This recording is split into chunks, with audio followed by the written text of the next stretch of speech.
Thursday, everyone. Welcome back to Inside the Lines. Things look a little different right now because we're all finally in the same room here.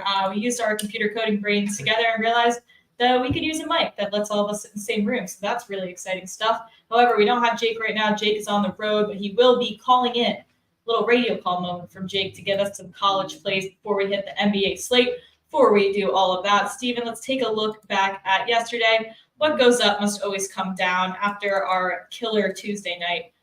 This was, what I expected, but nonetheless, we move forward. We're back on track today. Before we get to the NBA, first, if everyone put your questions in the chat, we'd love to see it. See a question already about Gonzaga tonight. I'll let Jake answer that. So without further ado, first-time caller, long-time listener, Jake Fettner. Welcome to Inside the Lines. Well, at this point, I'm a few-time caller. I'm a regular caller now. I think this is 3 or 4 times. But definitely many-time listener. But on the road right now, but still got to get my plays in for you guys. All right, let's start off with some college baseball here. Not the Gonzaga people are thinking about, but of course we got to hit the baseball props as well. Yeah, so there's only 3 college baseball games with lines today, but the model really likes BYU in this game against Gonzaga because they're pitching their number 1 starter in the last couple of years. It's also their home opener for BYU in Provo, Utah. They're much better at home than on the road. I think they were 14-8 at home last year compared to 8-18 on the road. So they have really favorable home road splits. And Ben Hansen has been really good. He's been pretty much their lone bright point so far this season. Their Thursday night / Friday night starter. But this is pretty much a Friday game for BYU because they don't have games on Sunday compared to other teams because of the Mormon Church. And Friday, that's insane. And Friday is usually when you start your best pitchers, correct?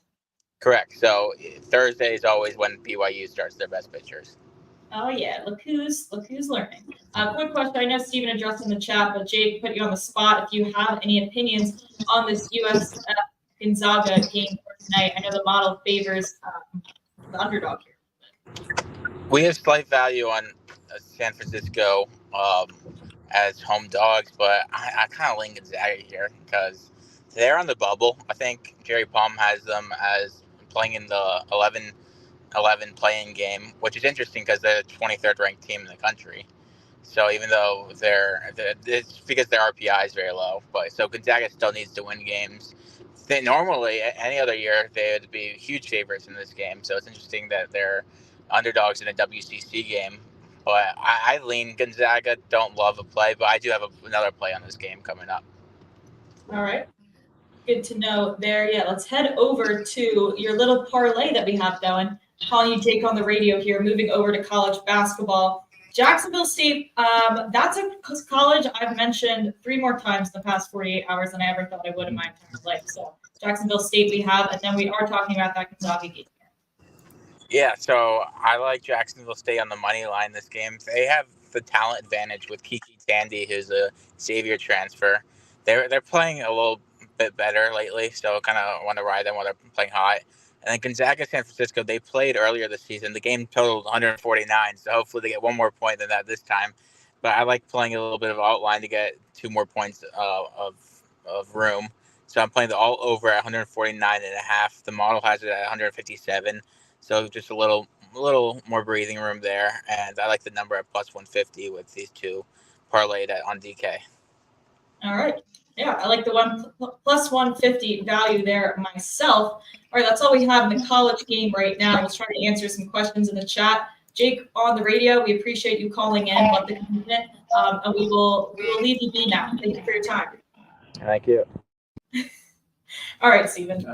Derek, time to get down to the gritty. Time to go into the NBA slate here. Let's get right to it. I saw a lot of questions about Jalen Suggs, kind of a random guy to be into, but looks like we have him projected to go over that at 15.5. Love that. All right, let's head into the model where miracles happen. We will start with Milwaukee going to Charlotte here. On paper, it looks like an awesome matchup for Giannis. Maybe not. This kind of scares me, is he going to sit or not? But I do like the play on Trey Man. Trey Man's someone we're always looking out for on the show. Yeah, I mean, so I like that idea. This game's weird because Charlotte has lost they played Milwaukee twice recently, and they've lost by 38 and 36 points. So the Giannis PRA line is only like 44 and a half because they assume that he may have to play, only play like 2/3 of the game. But Trey Mann, since he's been the starting point guard for Charlotte with, just around 6 games, he's averaged over 2 per game. He did hit 2 in the last game at Milwaukee in the blowout loss. Overs 4 and 1 his last 5, projecting for 2.2. So at a certain point, Charlotte's gotta have one halfway decent offensive game. They put up 85 and 84 versus Milwaukee. And I'm hoping Milwaukee takes it a little easy after such easy coasting wins recently. And for the year, Charlotte, usually shoots better from 3 at home. I saw on Action Network, someone was on Giannis under 17.5 rebounds and assists. I kind of like that. I guess it looks like we're just around that number there, but considering he's still only probable, if they have a healthy lead, I don't imagine he's going to be pushing himself. It comes to the minutes. He played 24 minutes in both these blowout wins. So it comes down to Charlotte being more competitive or not. All right. Any questions for this game? I don't really see any, but we can move on here. We got plenty to go through. Let's head over to Utah, headed to Orlando here. Yeah, we really like Orlando against the spread. And Banchero is game time decision. Sounds like he's ready to go. So when you're getting some value, I think you can still get Orlando at -6. Most folks are moving the other a little further, 6.5 to 7, while the Banchero status isn't finalized. So model has 67% chance of covering this line. Really bad Utah road splits against the spread. The average final spread in their road games is Utah plus 10.6, so they lost by 10.5 points a game. They're a good rebounding team at home. They're +7 at home, but on the road they're just +1. So that's why the main reason why they don't play nearly as well. Whereas Orlando's been dominant at home. Their average spread is -7. They're 18 and 8 against the spread, and with 1 day off, they're really spectacular 25 and 8 against the spread. They got that young blood. Yeah, they rebound really well at home, +6. They're just break even on the road, so that's why I like when things like rebounding, which should be a pretty consistent stat, is the key that's to driving a cover. Yeah. Derek, you were saying like the Jazz are starting a lot of younger guys more recently, correct? Yeah. Is there anyone particular to look out for maybe for a player prop? Well, I wish they had the Kessler prop for blocks, but they don't. But he's averaging 5 blocks a game against the Magic in his career. I would look at this Taylor Hendricks guy that, again, I don't know, and Jake is no longer on the phone. He'd probably rattle off, what his GPA was as a sophomore in high school. But I don't know who he is, but I know he's been getting 25-plus minutes last few games, and he looks like he's a pretty solid rebounder as a forward. No, they really like him. He's going to play no matter what. So his props is something you have to look at. Yeah. How about, we got a few questions in the chat about this game. One with Sexton's PRA. I don't know if we have the line on this. I was looking at fading him. Yeah, we have, if the line's around 25.5, which is what our feed says, we only have 24.5. Again, the youth movement, his minutes, he went on that stretch where he was playing major minutes before the trade deadline when they're trying to pump up his value for a potential move. But since then, it's gone back down to usually under 30 minutes a game. So he's still obviously capable with some big games here and there, but he's kind of not nearly the consistent, 25-plus game scorer that he was. What about, have we hit the Spurs game yet? Or am I making No. that up? All right. Let's go there next because we got some 1B questions in the chat from Scott, per usual. Solid question every time. Mostly hits. 4.5 is the blocks and steals line. Do we have any value there? We don't. We have 4.2, but again, I wouldn't bet against Embiid to hit those numbers considering the streak he's on and the high-profile matchup with Chet. So, yeah, the model wouldn't pick the over, but I like it. Also, in the chat, if you guys can let us know if you can hear both me and Steven. Well, we're trying a new mic, and we don't know if it's picking us up equally, so let us know if it sounds right in the chat. Moving on, I want to stay in this game for a second because OKC, to me, interesting. Chet, maybe a place to fade him. He's had 3 double-doubles in a row. I don't know what that line is now. Yeah, I mean, I think he tends to play better at home.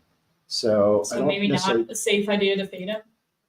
No, I would consider fading him on tonight if the line's still based on his home average. I mean, we're projecting a solid game for him. No value, a slight value on his over PRA. But, double. It all depends on the juice. The bet I like in this one is a little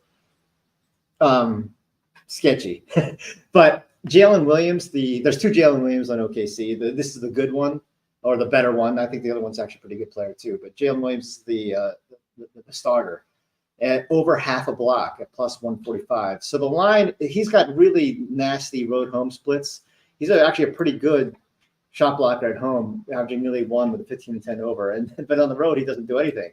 He's 5-22, and there's a road game. So yeah, the line is giving you a lot of value. I would act now. It's come down from 150 to 145 in the last hour. The model's still going to go with the over, not because we have a projection of around 0.58 blocks.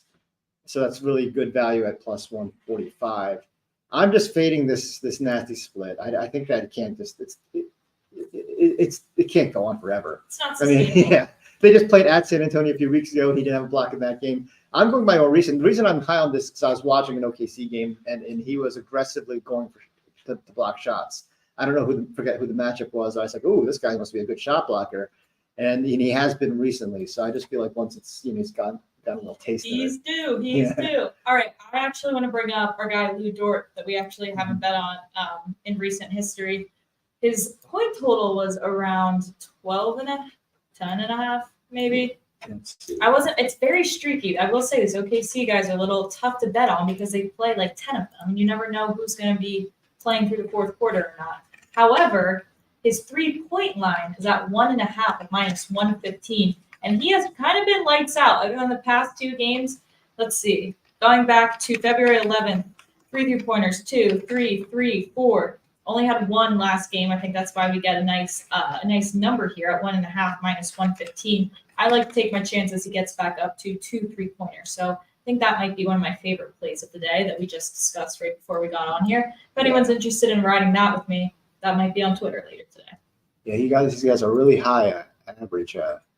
His over-under is spectacular, even though his I typed the wrong number, but he actually averages half a made three less on the road than at home, but his over percentage is actually higher on the road. So he's been, I guess, in some ways more consistent.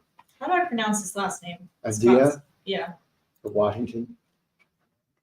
I'm sorry. Scott's jumping us all around here. Yeah, I appreciate the questions. Yeah, one of our 5 viewers, we should cater to him. Appreciate you. Yeah. Over 14.5 points. We're 14.8 points, so I think our projection is conservative still based on his overall career and certainly not his recent trend of just destroying it. Mm-hmm. So yeah, I mean, the line has not adjusted to his recent, leading the NBA type scoring production. This game's interesting to me because the Lakers are on a back-to-back, and like you mentioned, potential resting a lot of guys. Someone they probably won't be resting, Austin Reeves. Yeah. This line, I don't know if any Laker lines are posted because back-to-back, no one's injured at the same time, and they need to win. At the same time, it's a lot of older players who like to rest. True. So I don't see any. I didn't have any picks in this game because we don't know who's playing for the Lakers. All right, let's move on to a game we do know who's playing. We'll go to Atlanta, headed to Brooklyn here. Back on DeJounte Murray. Yeah. So again, this is not the greatest trends. I would act now. The line's coming down. You could get plus 170, which is a really, good price for just 2 steals from your high quality, good defending point guard. Model's only at 1.45, but again, it's basically a 45% bet paying off at 37%, as if it's a 37% bet. His over is slightly better on the road. It's not great. His average is not great, but I think that with Trae Young, so Trae Young isn't a good on the ball defender, so he tries to make up for it by going for steals. And DeJounte Murray can actually D up somebody straight up, but I think that there's still a value in playing the passing lanes. So I'm hoping Murray will get a few more minutes just by, with Trae being out, and we'll, go for some play the passing lanes the way Trae did and try to get that second steal. Mm-hmm.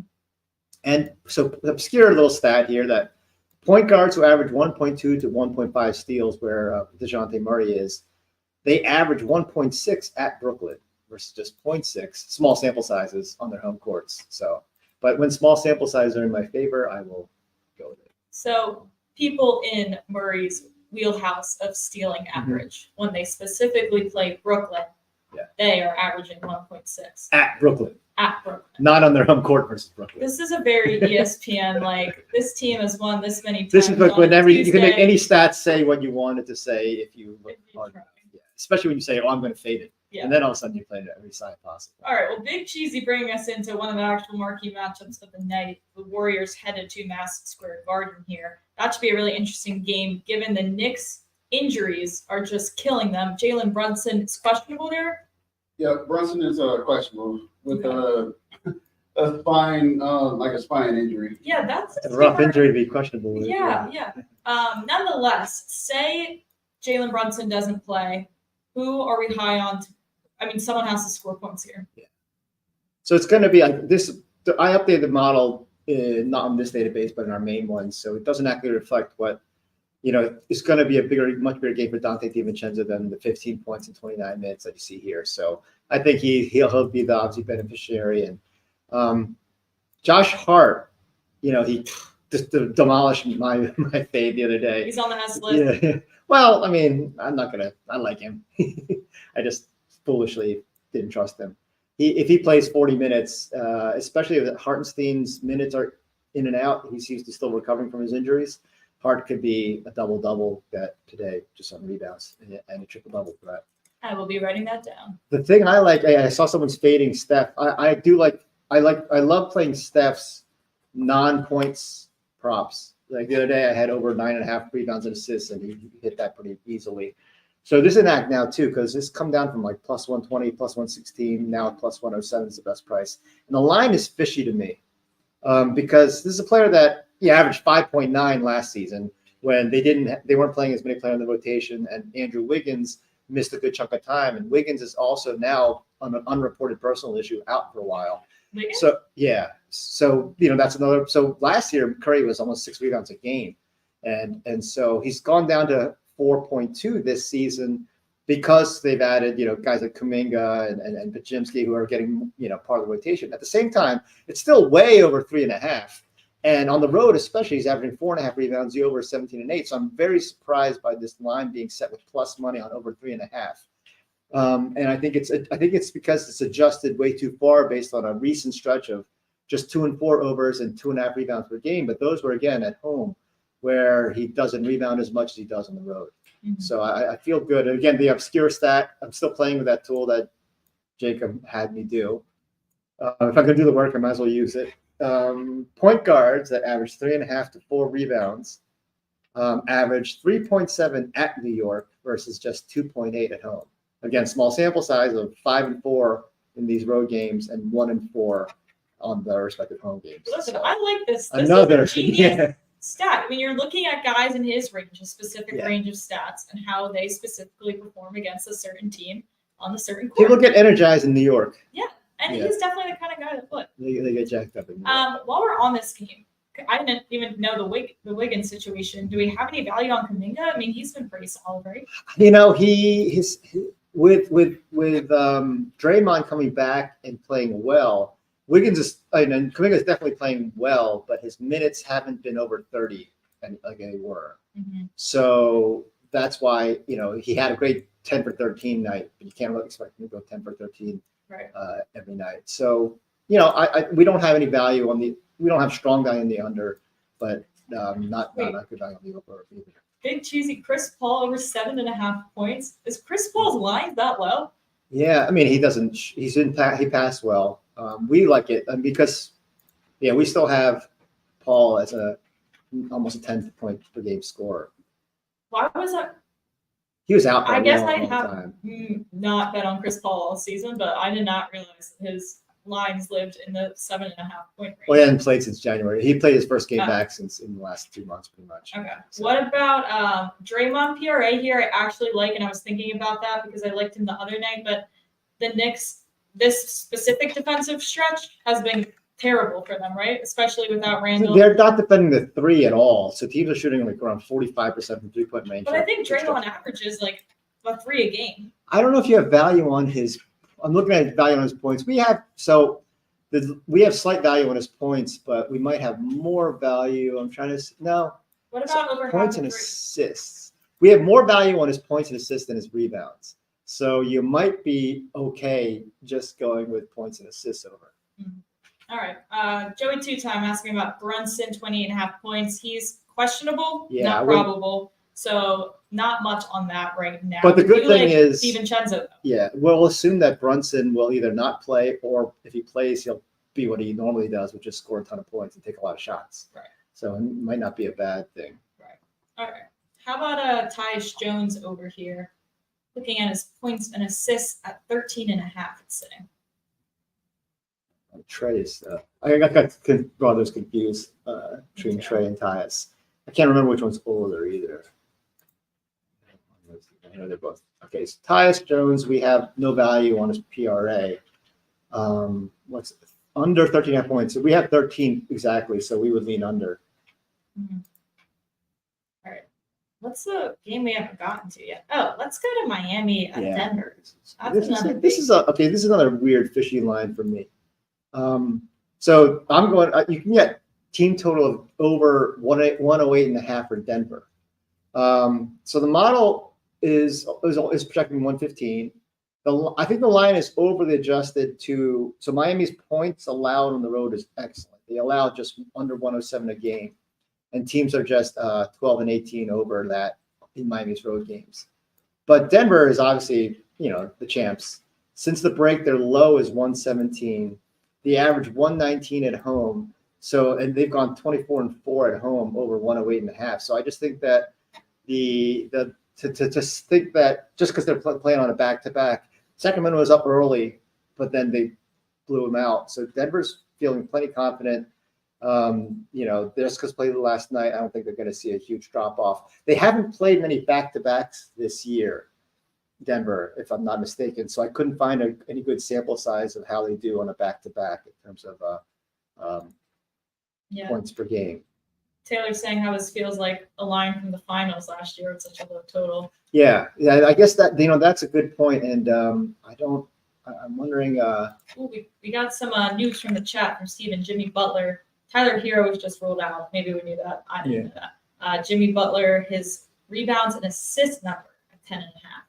It's funny. I'm just looking up. I don't even remember the finals. So it's because that's what it is. Denver not scoring a lot in the finals last year. But that's the finals. Playoff basketball is a very differently gauged game.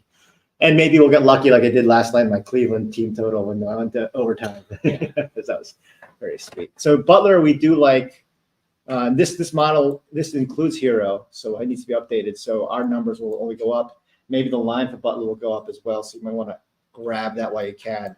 If it's still at 4.5, before you have to start paying a pretty penny for that. So we have him at almost 5 assists right now, and that's with Hero. Yeah, so that could go up to over 5 in our projection. Right.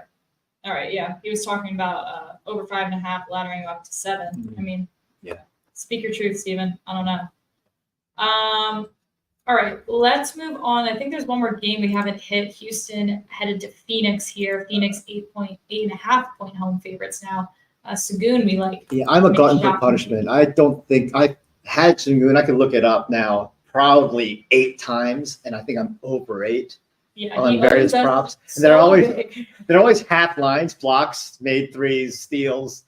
It's always that kind of business. Our toxic trait is that we love to. This is in the NFL too.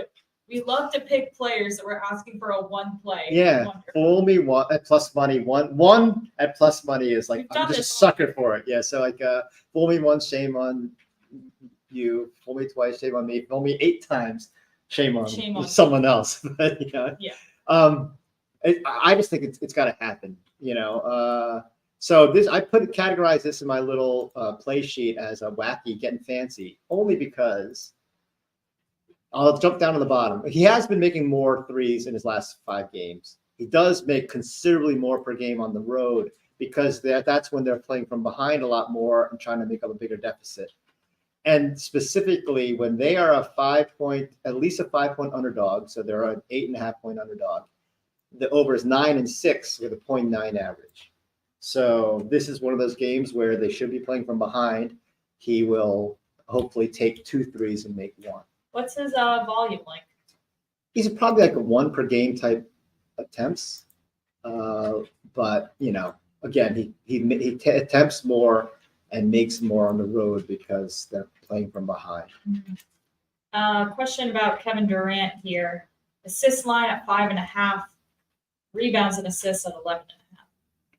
Assist line, we only have 5.2 assists, rebounds and assists, or plus. So we have 12.3 combined. So we do like Durant on I like these him on the numbers. boards. I think we got a question on people like the new table. I know, So- Big Cheesy was worried about the chart, So guys. this is my attempt to look youthful and have to create a graphic that can go viral. And I was going to put something clever in the upper left corner, but Mackenzie couldn't come up with anything clever for me. So what this is categorizing the picks based on various themes. And we went over this yesterday. Act nows are basically the side that we're picking seems to be steaming. The line seems to be steaming our side, so you're going to lose line value. So act now. Shop around means that they're not necessarily steaming in our direction, and you might want to just play, look for the best price. Getting fancy is when either Jake's involved with some kind of weird middling bet or some kind of odd hedge, or in this case, I put Şengün there because I'm relying on that obscure stat of when he's a road underdog of at least 5 or more. Strong trends means there's clear trends that you can bet on and bank on that the line hasn't accounted for. Magic, they're so good at home against the spread. Houston lousy against the spread on the road. Nice strong trends. Fade trends are ones when the line is correct, frankly, or is adjusted too much. So in this case, DeJounte Murray isn't a high steal guy. So I understand why the line is where it's at, but I'm fading that trend. And Jalen Williams hardly blocks any shots on the road, so I'm fading that trend. Yeah. Something whack is when I don't understand the line being set where it is. So it makes me a little nervous because it could easily be easy money. Like I think Curry 4 rebounds should be the easiest thing ever, but it bothers me, always scares me when I can't figure out what the sports books are doing. Yeah. So that's where we're moving, guys. Big things coming for the show. Okay, we're going to start expanding, maybe hit a little 5 o'clock show so that we can be closer to tip off, answer everybody's questions. Might be going down to the studio. Don't want to speak too soon, but things to come from the team. Jason Dog, we just answered Kevin Durant rebounds and assists. Makes you think you're not listening, but we do have value, slight value over 11.5 at 12. Yeah. No.